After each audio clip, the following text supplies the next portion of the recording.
یہ انسانی دماغ بھی بڑی عجیب چیز ہے، چن چن کر وہ یادیں اور لمحات لے کر آتا ہے جو اذیت دیتے ہیں۔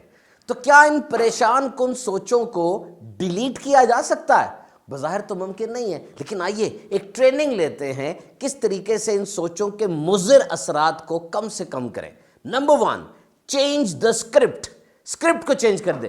یہ دیکھیں، یہ کتاب میں پڑھ رہا ہوں اور اس کتاب کے اس صفحے میں ایک چیپٹر ہے، ایک مضمون ہے، کوئی تحریر ہے۔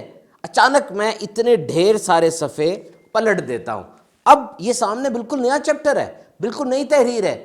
بالکل اسی طرح آپ نے اپنے دماغ میں سوچوں کو پلٹ دینا ہے، ایک دم دماغ نئی چیز سوچنا شروع کر دے گا۔ اینڈ نمبر 2، جس طرح دیوار پہ پینٹ کر دیتے ہیں، جو پہلا پینٹ ہوا تھا وہ نیچے رہ جاتا ہے، نیا پینٹ اوپر آ جاتا ہے، بالکل اسی طرح دماغ کے اوپر بھی نئی سوچوں کا، نئے خیالات کا پینٹ کر دیں۔ اچھا، دیوار کے اوپر تو پرانا پینٹ کھرچنا پڑتا ہے نا، تو دماغ میں سوچوں کو تو کھرچا نہیں جا سکتا۔ تو کوشش کیجئے اچھی نئی سوچوں کا جب لیپ ہو جائے گا تو انشاءاللہ پرانی سوچیں تنگ نہیں کریں گی۔ And third one is reading, it's very magnificent art.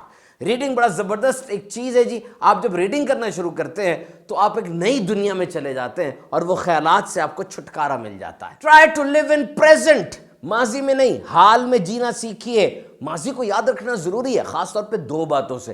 ایک تو ماضی کو یوں یاد رکھیں کہ میں پہلے سے بہتر ہوا ہوں یا وہیں کھڑا ہوں، اور دوسرا ماضی کو دیکھیے یہ جاننے کے لیے کہ میں کتنا سفر طے کر آیا ہوں۔ And last, arrange your thoughts.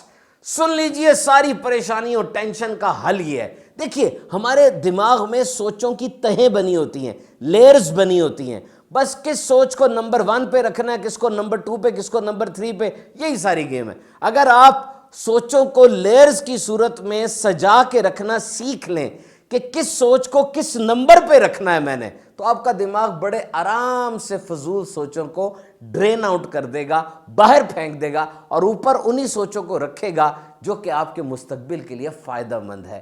یاد رکھیے، دماغ آپ کا غلام ہے، آپ نے اس کو اپنی مرضی سے چلانا ہے، نہ کہ آپ دماغ کے غلام ہیں کہ سوچوں کے اس جنگل میں پھنس جائیں اور ٹینشن کا شکار ہو جائیں۔